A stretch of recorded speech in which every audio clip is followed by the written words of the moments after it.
Alrighty then. Thought I'd do a little video on welding, specifically a change in wire. And I started out using Radnor from Airgas. It's 5356. It's recommended by them. You know, looked it up. It's not what the instructions for the boat said to use, but it's in the same family.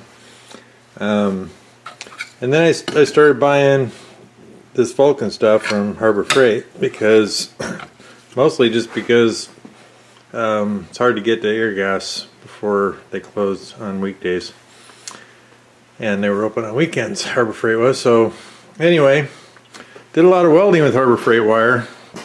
I struggled a lot too. And I went online and I researched it. Before I used the Harbor Freight wire, I couldn't find anybody saying anything negative about it. And it's been a while, but they definitely deserves a mention, because that's when I switched back to Radnor. You know, same settings on the welder, same amount of argon, the whole works, and it just instantly had less popping, smoother weld, more. It just seemed like more consistent heat, the whole works. Really smoothed out, so I was kind of surprised, but I definitely won't be using Harbor Freight wire again. So far, most of it's been on the inside. I haven't done the outside welding yet. You know, I'm not too concerned about it. Hopefully, there's no reason to be concerned as far as, you know, long-term effects. But my welding improved quite a bit. So, big deal there. I wanted to mention. The other thing was, I've been using this Miller Classic Series for years and years. And you know, I got glasses in the last year or so, and yeah, my eyesight hasn't been as good because I'm 50 years old. But anyway, while I was in buying Harbor Freight wire, I decided to just pick up a $150 helmet, this Vulcan Arc-Safe. Just kind of a last minute thing. It's like, you know, I gotta try something different. I really haven't been able to see my welds. You know, at least I haven't been able to see the material I'm welding while I'm welding, which has been a really big problem. And so I went ahead and picked this thing up. The reviews were good, so I thought, well, what the heck, you know, and got it for 120, gave me 30 bucks off. I'm like, well, whatever. It's, you know, can't be so bad that I won't be able to use it for anything. Turns out it's actually pretty nice. I mean, especially when you're talking your basic, you know, Miller Classic Series.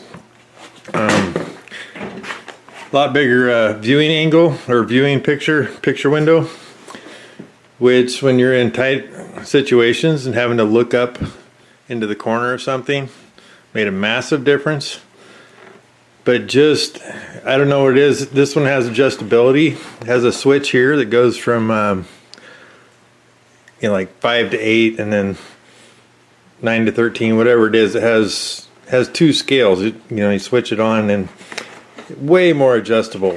I mean, just insane difference. And I was able to get the shade down to where I can really see my weld, see the material I'm welding, but not be too bright. You know, plus it has the grind mode, which is pretty cool if you remember to turn it off when you go back to welding. And actually, just when I'm not welding, grinding with it, you know, it's the view's fine.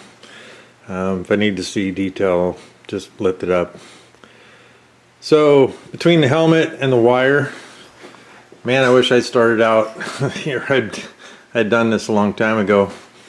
The other thing is, I've been kind of trying out flap discs and stuff. You know, DeWalt versus the Harbor Freight versions. And, you know, the $4 or $5 Harbor Freight versions, which I believe this one is one of those. And this one's the DeWalt version. Really didn't see any difference. Neither one held up better than the other. About the same life. I actually kind of think this one gave up a little faster as far as its ability to pull material. So I'm sticking with the Harbor Freight flap disc just because, you know, unless there's a usage difference, the price is a little bit better. The cheap ones like under $5, and they do pretty well. So sticking with that, but from now on, you know, only using this wire. Hoping to get the boat flipped this weekend. Just kind of finishing up on the inside. I'm back on the transom right now. So just a little bit of welding stuff, and especially the Harbor Freight wire. And since I couldn't find anything online, I'll probably title this, you know, Harbor Freight aluminum wire or something or other, so people can find it if they're looking for that question, because when I didn't find it. And it was just night and day. I mean, no other difference whatsoever other than just changing the wire. And a lot less carbon left over, a lot less spattering, same material, same gun, same welder, same settings, same gas. So anyway, have a good one.